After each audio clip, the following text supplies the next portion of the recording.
राधे राधे, जय श्री कृष्णा। आप सभी का हमारे चैनल पे बहुत बहुत स्वागत है। आज हम अपने चैनल पे शनिवार व्रत की कथा लेकर आए हैं। एक समय स्वर्गलोक में सबसे बड़ा कौन के प्रश्न पर 9 ग्रहों में वाद विवाद हो रहा था। विवाद इतना बढ़ गया कि परस्पर भयंकर युद्ध की स्थिति बन गई। निर्णय के लिए सभी देवता देवराज इंद्र के पास पहुँचे और बोले, हे देवराज, आपको निर्णय करना होगा कि हम में से सबसे बड़ा कौन है। देवताओं का प्रश्न सुनकर देवराज इंद्र उलझन में पड़ गए। इंद्र बोले, मैं इस प्रश्न का उत्तर देने में असमर्थ हूँ।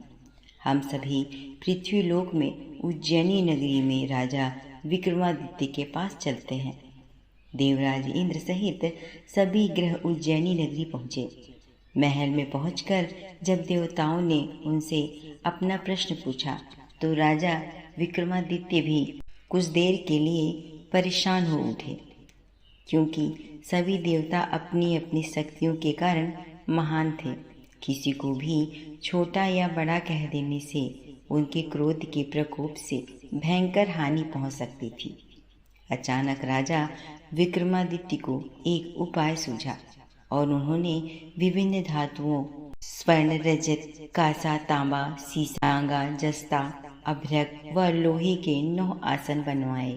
धातुओं के गुणों के अनुसार सभी आसनों को एक दूसरे के पीछे रख दिया गया। उन्होंने देवताओं को अपने अपने आसन पर बैठने को कहा। देवताओं के बैठने के बाद राजा विक्रमादित्य ने कहा, आपका निर्णय तो स्वयं हो गया है। जो सबसे पहले आसन पर विराजमान है वही सबसे बड़ा है। राजा विक्रमादित्य के निर्णय को सुनकर शनि देवता ने सबसे पीछे आसन पर बैठने के कारण अपने को छोटा जानकर क्रोधित होकर कहा, राजा विक्रमादित्य, तुमने मुझे सबसे पीछे बैठाकर मेरा अपमान किया है। तुम मेरी शक्तियों से परिचित नहीं हो।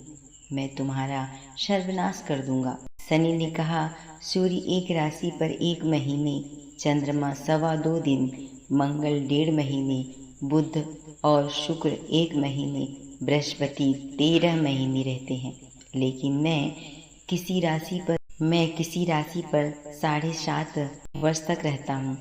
बड़े बड़े देवताओं को मैंने अपने प्रकोप से पीड़ित किया है। राम को 7.5 के कारण ही वन में जाकर रहना पड़ा और रावण को 7.5 के कारण युद्ध में मृत्यु का शिकार होना पड़ा। राजा, अब तू भी मेरे प्रकोप से नहीं बच सकता। इसके बाद अन्य ग्रहों के देवताओं को प्रसन्नता के साथ चले गए, परंतु शनिदेव बड़े क्रोध के साथ वहां से विदा हुए। राजा विक्रमादित्य पहले की तरह ही न्याय करते रहे। उनके राज्य में सभी स्त्री पुरुष बहुत आनंद से जीवन यापन करते रहे थे। कुछ दिन ऐसे ही बीत गए। उधर शनि देवता अपने अपमान को भूल नहीं पाए। विक्रमादित्य से बदला लेने के लिए एक दिन शनि देव ने घोड़े के व्यापारी का रूप धारण किया और बहुत से घोड़ों के साथ उज्जैनी नगरी पहुँचे। राजा विक्रमादित्य ने राज्य में किसी घोड़े के व्यापारी के आने का समाचार सुना तो अपने अश्वपाल को कुछ घोड़े खरीदने के लिए भेजा। घोड़े बहुत कीमती थे। अश्वपाल ने जब वापस लौटकर इस संबंध में बताया तो राजा विक्रमादित्य ने स्वयं जाकर एक सुंदर व शक्तिशाली घोड़ा को पसंद किया। घोड़े की चाल देखने के लिए राजा उस घोड़े पर सवार हुए तो वह घोड़ा बिजली की गति से दौड़ पड़ा। तेजी से दौड़ता घोड़ा राजा को दूर एक जंगल में ले गया और फिर राजा को वहां गिराकर जंगल में कहीं गायब हो गया। राजा अपने नगर को लौटने के लिए जंगल में भटकने लगे, लेकिन उन्हें लौटने का कोई रास्ता नहीं मिला। राजा को भूख प्यास लग रही थी। बहुत घूमने पर उसे एक चरवाहा मिला। राजा ने उससे पानी मांगा। पानी पीकर राजा ने उस चरवाहे को अपनी अंगूठी दे दी। फिर उससे रास्ता पूछकर वह जंगल से निकलकर पास के नगर में पहुंचा। राजा ने एक सेठ की दुकान पर बैठकर कुछ देर आराम किया। उस सेठ ने राजा से बातचीत की तो राजा ने उसे बताया, मैं उज्जैनी नगरी से आया हूँ। राजा के कुछ देर दुकान पर बैठने से सेठ जी की बहुत बिक्री हुई।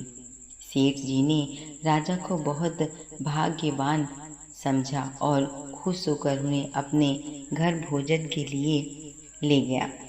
सेठ के घर में एक सोने का हार खूंटी पर टंगा था।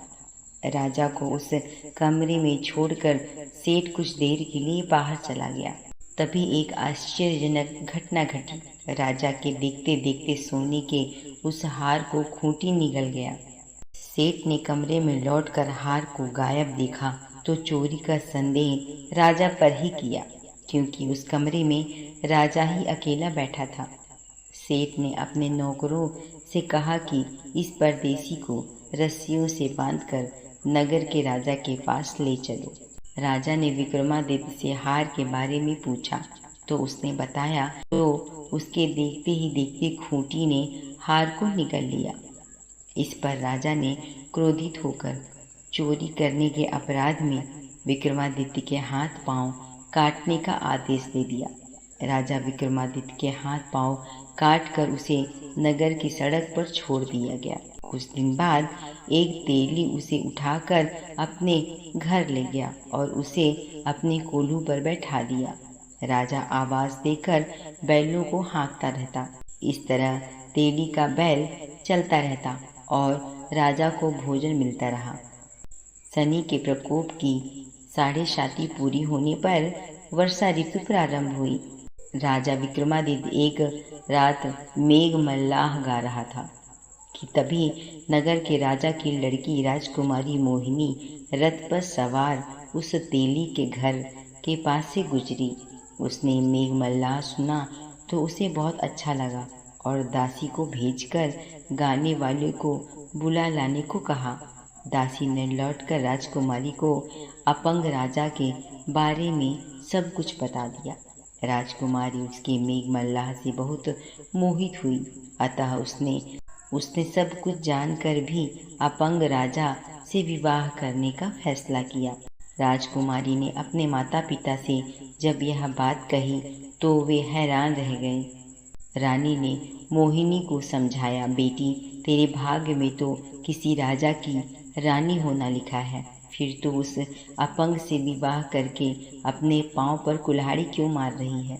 राजकुमारी ने अपनी जिद पर अड़ी रही। अपनी जिद पूरी कराने के लिए उसने भोजन करना छोड़ दिया और प्राण त्याग देने का निश्चय कर लिया। आखिर राजा रानी को विवश होकर अपंग विक्रमादित्य से राजकुमारी का विवाह करना पड़ा। विवाह के बाद राजा विक्रमादित्य और राजकुमारी तेली के घर में रहने लगे। उसी रात स्वप्न में शनि देवता ने, राजा तूने मेरा प्रकोप देख लिया, मैंने तुम्हें अपने अपमान का दंड दिया है। राजा ने शनि देव से क्षमा मांगने को कहा और प्रार्थना की, हे शनि देवता, आपने जितना दुख मुझे दिया अन्य किसी को न दें। शनि देवता कुछ सोचकर कहा, राजा मैं तुम्हारी प्रार्थना स्वीकार करता हूँ। जो कोई स्त्री पुरुष मेरी पूजा करेगा, शनिवार को व्रत रखकर मेरी व्रत कथा सुनेगा, उस पर मेरी अनुकंपा बनी रहेगी।